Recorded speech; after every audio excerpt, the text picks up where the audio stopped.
is, running it down on these niggas. Sex, drugs, money, and murder, my nigga. You know how we get it, my nigga. Still be painting them bitches, my nigga. Ripping that roll and fucking your bitches. Sex, drugs, money, and murder. Sex, drugs, money, and murder. Sex, drugs, money, and murder. Sex, drugs, money, and murder. Niggas, they never gon' hurt you. Niggas, they never will hurt you. Sex, drugs, money, and murder. Sex, drugs, money, and murder. Got the traps right, understand how to get that. Ran down on them niggas with a flip back, knew in them. There's a recreation room for the building. You rent the room, that's what we did. So this was a breath of fresh air for us, going somewhere we could hear some music. Turned out to be a success. Herc was one of the first DJs in the Bronx to borrow a technique from Manhattan's downtown discotheques, the use of 2 turntables. This meant DJs could play music without interruption, mixing from the end of one record straight into the beginning of another. But unlike other DJs, Herc didn't play disco music. Instead, he specialized in the kind of hard-edged funk music that others ignored. Yeah, I remember going to the Herc parties, and that started in the community room, and it grew so big that we couldn't fit in the community room anymore. And music was just, it was slamming. I was trying to think about what would be, I guess, synonymous with a cool Herc party. It would have to be James Brown. Clap your hands, stomp your feet. It wasn't a cool Herc party. Without have a very party in. Exactly.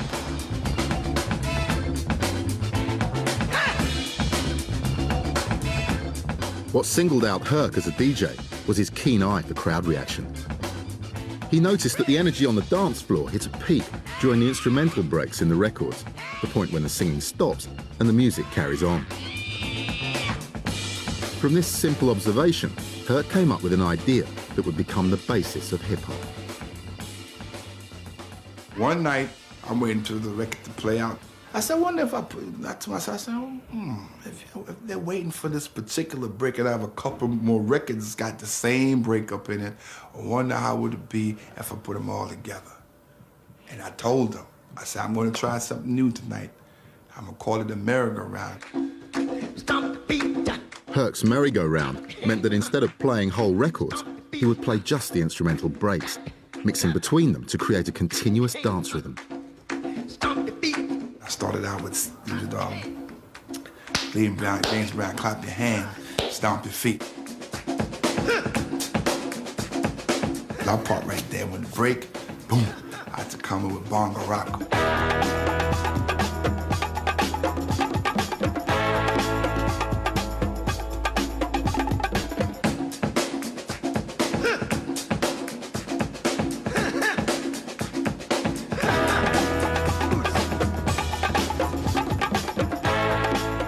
Bongo rock was still no vocals in it, and I would go into Baby Huey, you know, the Mexican.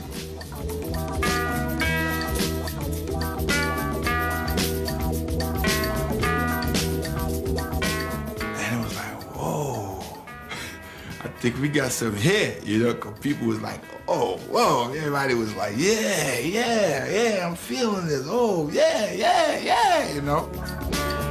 The instrumental breaks on the records became known as the break beats, and Herc's merry-go-round formula of mixing between them provided the blueprint for a new music. Oh man, Kool Herc was the first person I ever heard that do anything like that, you know? Because I'm used to being in the house with my mother and we put a James Brown record on and just let it play through. Kool Herc would play the break part back and forth, and that really astonished me. I was really impressed when I seen that, something like that, because I'd never seen anything like that before. I saw Kool Herc, and I was 14 years old, and that very day when I saw his sound system and how loud it was and the records that he played would just change the way the party was going, and that's what I wanted to do. Right. Hip-hop didn't have a name when we started. We didn't start out, let's do the hip-hop thing. Nah, the name hip-hop came from a cadence in marching. Explain that, please. Yeah, yeah. Grandmaster Flash was playing at a party, all right? And Keith Cowboy, one of his MCs, may he rest in peace, was going into the Army next day. So he's fucking with him on the mic. He like, yeah, so-and-so. I forgot the dude's name. Somebody know, but I forgot his name. He was like, yeah, so-and-so, this and that. Yeah, you having a good time now. You partying now. But tomorrow, your ass going to be getting up at the crack of dawn like, here, ho, here, ho, here, ho. You know that cadence when they walk? Here, ho, here. That's where hip-hop came from. This is fucking me up right now. This is crazy. And then that cadence became repeated so much, it became like a signature thing, here, oh, here, until hip-hop, the word hip-hop formed. And then Lovebug Starsky was the one who really kind of took it over the top with the hip, the hop, the hip, the hop, the hop, the hop, hip, hip, hip, hip. Hip-hop was the most repeated phrase throughout our conversation. So hip-hop became the name of our culture. Goddamn, make some noise. Hey, yo, Busta Rhymes stirred up some controversy this past week, talking about Americans ain't got no culture. I just want to say, Busta Rhymes is a fucking dweeb for saying that. Yeah, he's not Rastafarian. He's 5%er. Busta, who taught you them lessons? The shower posse? Let's get to that. Because I was introduced to the 5% Nation of Islam when I was 12 or 13 years old. You know what I'm saying? It was a long time before he let everybody know he was Caribbean. So he comes and he raps like an African American.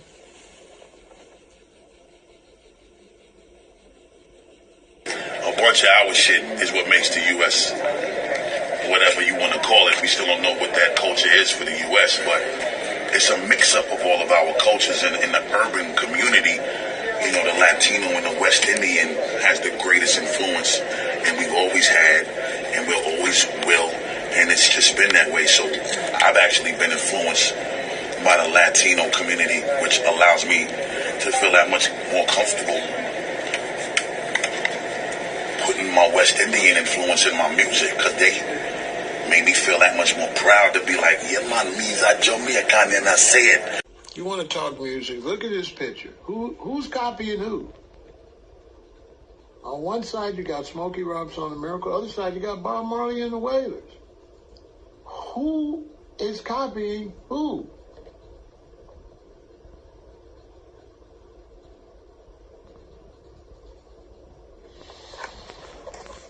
In those days in Jamaica, they listened to us on the radio. Dave sung remixes of Curtis Mayfield and Temptation. They listened to us.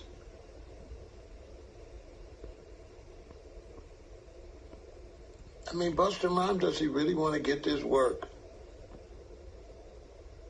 Do they really want to get this work? That before Alina Brothers went Rasta, they were emulating African-American artists down to the... Peace. It's your boy, Grandmaster Caz. Now, I've recently heard some controversy going around on Twitter about a comment I made in a Vlad interview a few years back. Well, let me clear some shit up for you right about now.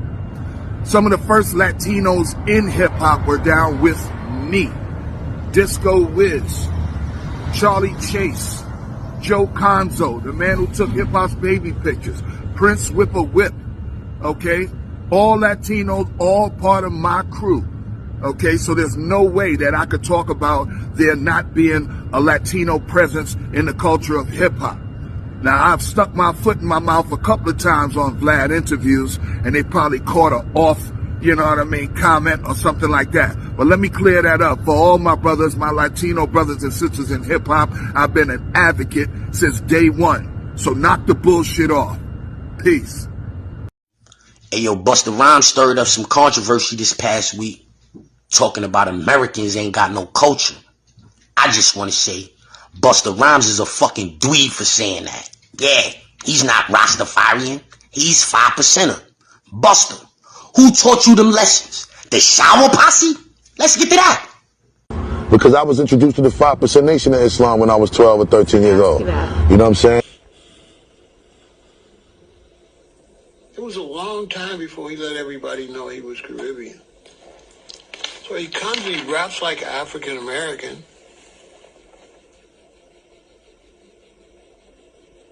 A bunch of our shit is what makes the U.S.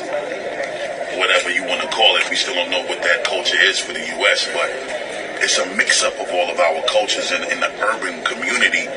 You know, the Latino and the West Indian has the greatest influence, and we've always had, and we'll always will, and it's just been that way. So I've actually been influenced by the Latino community, which allows me to feel that much more comfortable putting my West Indian influence in my music, because they made me feel that much more proud to be like, yeah, man, misa Jamaican, and I say it. You want to talk music? Look at this picture. Who's copying who? On one side, you got Smokey Robinson and the Miracle. Other side, you got Bob Marley and the Wailers. Who is copying who?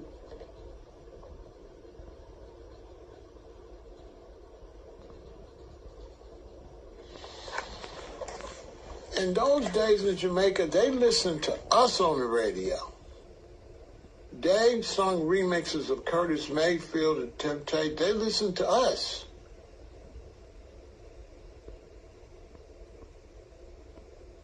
I mean, Busta Rhymes, does he really want to get this work? Do they really want to get this work?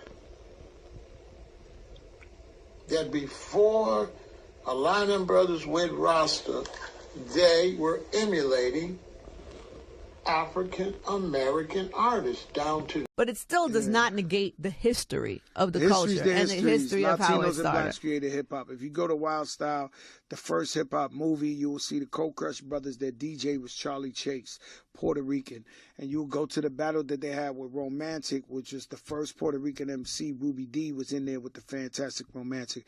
You cannot eliminate the Latinos' contribution to hip-hop. When you talk about breakdancing, we talk about rock steady and Crazy Legs. When you talk about graffiti, like, it's every element of hip-hop. It was 50-50, bro. What's up, ladies and gentlemen? It's your boy Bulletz Gotti.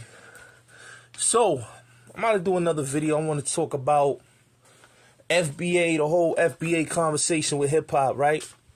So let me explain something about that conversation, right? So you got Busta Rhymes, Fat Joe, Tariq Nasheed, and a couple other people that was upset. Shout out to Doggy Diamonds. I saw him even speaking about it. And Karif Johnson, shout out to them. And this is how I feel about that whole hip-hop and who started it. Now, when we talk about hip-hop culture, there's 4 elements. Graffitiing, breakdancing, DJing, and MCing. That's the 4 elements, the 4 original elements of hip-hop. Now, everybody added a 5th element. It never had a 5th element. It started with 4. DJing, B-boying, graffitiing, and MCing. The 4 original elements of hip-hop.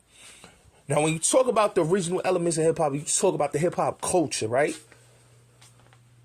I always say Herc, Disco King Mario, in my opinion, is the godfathers of hip-hop. You know what I'm saying? Just because, in Hollywood, I could always say Hollywood, right? Just because of the history. Now, some cats will say, well, what about Grandmaster Flowers? Well, Grandmaster Flowers was a DJ, don't get me wrong, but he was doing more disco parties and R&B parties. Now, Hollywood was disco, but he was also hip-hop at the same time. So he did a lot of hip-hop and disco parties. But his parties was more sophisticated for the hustlers in Harlem. Now, Herc, his parties were more for the dudes, the B-boys. You know what I'm saying? So Herc I always give Herc his flowers because of what Herc did as a DJ, the sound system thing that he brought that culture from Jamaica to America. So, and the DJ clashes, which is Jamaican culture. So that's what I give Herc. Disco King Mario, another forefather of DJing, he deserves his flowers. I always say what Mario did was a different level, and he was the king of the mixing. Like, Disco King Mario, his underlings, you know, all the DJs that came under him, you know, you get your Grand Wizard Theodores, you get your Flash, you get your all them cats. You know what I'm saying? But him and Herc, in my opinion, in Hollywood was like the 3 biggest DJs in hip hop. And I always believe as the forefathers of hip hop.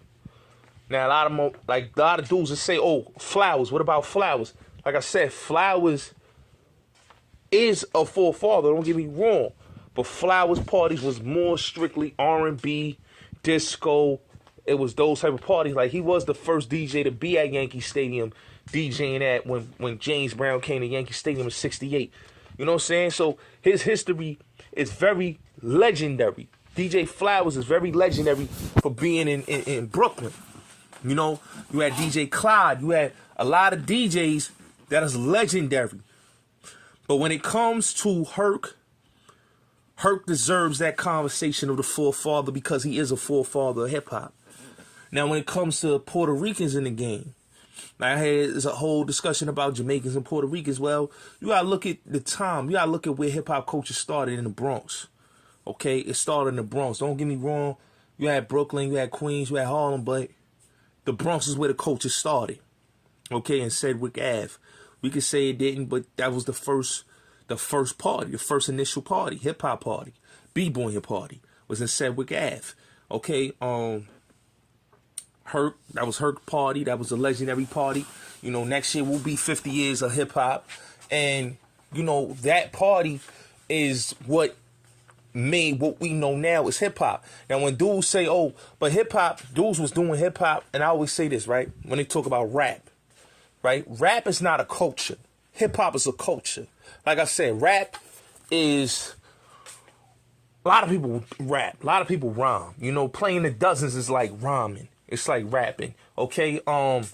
What they was doing with jazz music, Ella Fitzgerald and Cab Calloway and all that. That was a little bit of rapping and rhyming and scatting, what they call scatting, you know. And then you got James Brown. You got Frankie Crocker. Frankie Crocker had an album where he was rapping on there. You got, you know, Here Comes the Judge.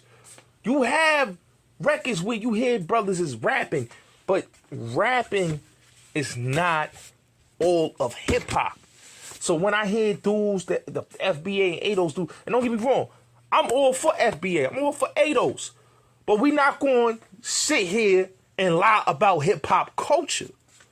You know what I'm saying? If you didn't come from these 5 boroughs and you're not from New York City and you're not from the culture of New York City, you're not going to understand the culture. You have to understand Black, African-American, and Puerto Ricans grew up together in the South Bronx. And all the 5 boroughs, African Americans and blacks grew up together.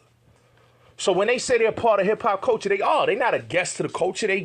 That culture started with them because they were the graffiti artists. They were the b-boys. They were the b-boys. Okay, they were the graffiti artists and they were the b-boys. Okay? They even was the DJs and the MCs. You got Whipper Whip, Ruby D, Tito. You got, you know, Kid Creole, who's half Spanish and black, and Melly Mel. You know what I'm saying?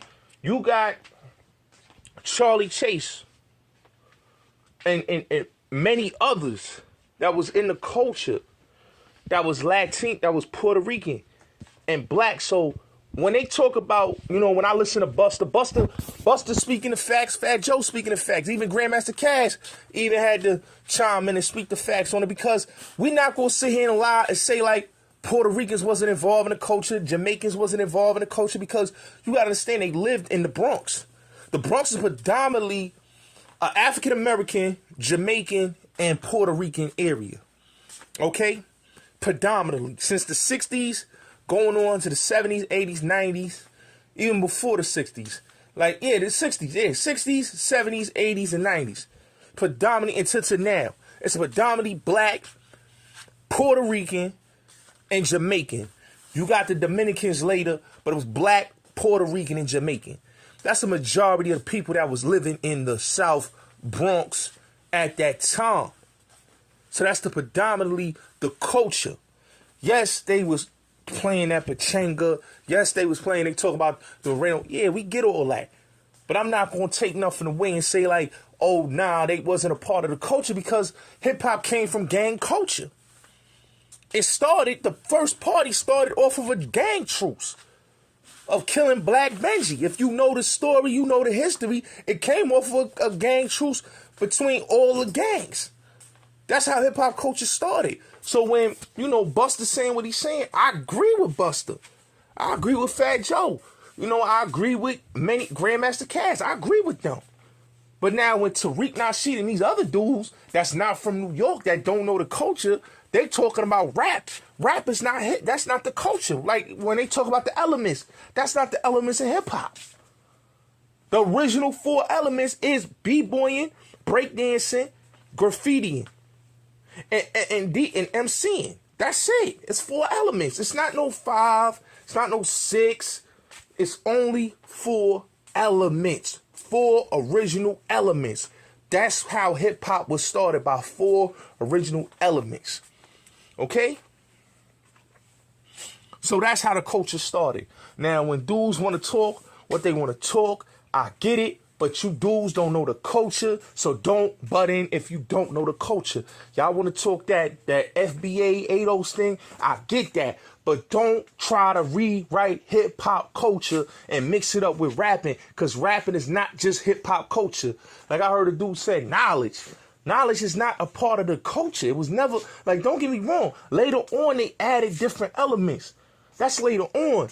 But there was no 6 or 7 or 8 elements of hip hop. It was only 4 elements, 4 original elements. Like I say, b-boying, DJing, graffitiing, MCing.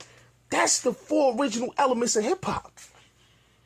So when they talk about like who was, like, we gotta look at it. Hip hop it was a culture that started from oppression, and it was a culture that started from the disco clubs not accepting b-boys. You got to remember, they wasn't accepting dudes that was breakdancing and graffitiing and MCing at the parties. Don't get me wrong, Hollywood was MCing, but they wasn't. If you wasn't wearing no suits, no mink coats, and you wasn't driving no Rolls Royces and Cadillacs, and you wasn't a dope boy or a pimp, you wasn't going to them Hollywood parties or Grandmaster Flowers parties. Those parties was for the hustlers. So Herc gave parties that was for the dudes in the community. So I get that. Even Disco King Mario and others, they gave parties for the dudes in the hood. You know what I'm saying? But don't get me wrong. The culture started how it started. Now, when dudes say, yo, the Puerto Rican, like, yo, they had mad Puerto Rican rappers. You know, Puerto Ricans was in the. Don't get me wrong, white people came in and culture vote the culture. You know what I'm saying? Because you gotta look, black hip-hop culture wasn't getting accepted at none of the R&B spots, none of the disco spots. So they, you know, they collaborated with the punk rock, and they was going downtown and connecting with the downtown scene. And that's where all the culture votion started. You know what I'm saying? A little bit later. But before then, it was just in the Bronx and Harlem. Audubon Ballroom, the Savoy, you know what I'm saying? The Dixies, T Connection, Harlem World. That's where all them parties was at. You know what I'm saying? So that's why I say, man, like, if we're going to talk about hip-hop culture, we're going to tell a story, we're going to tell the truth, right? We're not going to sit here and cap. We're not going to sit here and put a spin to it. You know what I mean? We're going to tell a story right. You know what I'm saying? I believe that, you know, dudes got a misinterpretation, and they don't, if you're not from the Bronx or you're not from New York, you don't know the history of hip-hop, so don't talk about it. That's why I don't talk about other people's culture. You know what I'm saying? Because if I'm not from a place, and I don't know the culture, I don't know the culture. Hip-hop culture is hip-hop culture. We know the culture. The culture started with black, brown, and Jamaican, you know, teens. It was Jamaican, Puerto Rican, and black. That's what it started with. Because you got to remember, everybody that was in the Bronx at that time was either Jamaican, African-American from the South, or Puerto Rican. And a lot of people, you got to remember, a lot of black people wasn't listening to hip hop. This is the era of R&B, disco, funk. That's what they was listening to. You know what I'm saying? Hip hop was a fairly new culture. Hip hop didn't get accepted until like 79. You know what I'm saying? They didn't get accepted till the Sugar Hill Gang, but that's not even the first rap song either. King Tim III was the first rap song. Nobody talk about the Fatback Band. That's the first record. You know what I'm saying? And then you got Love Rap, Spoonie G. You got, mad other records, but the first one is that record right there. So, here's what it is, man. It's your boy Bulletz Gotti. Salute.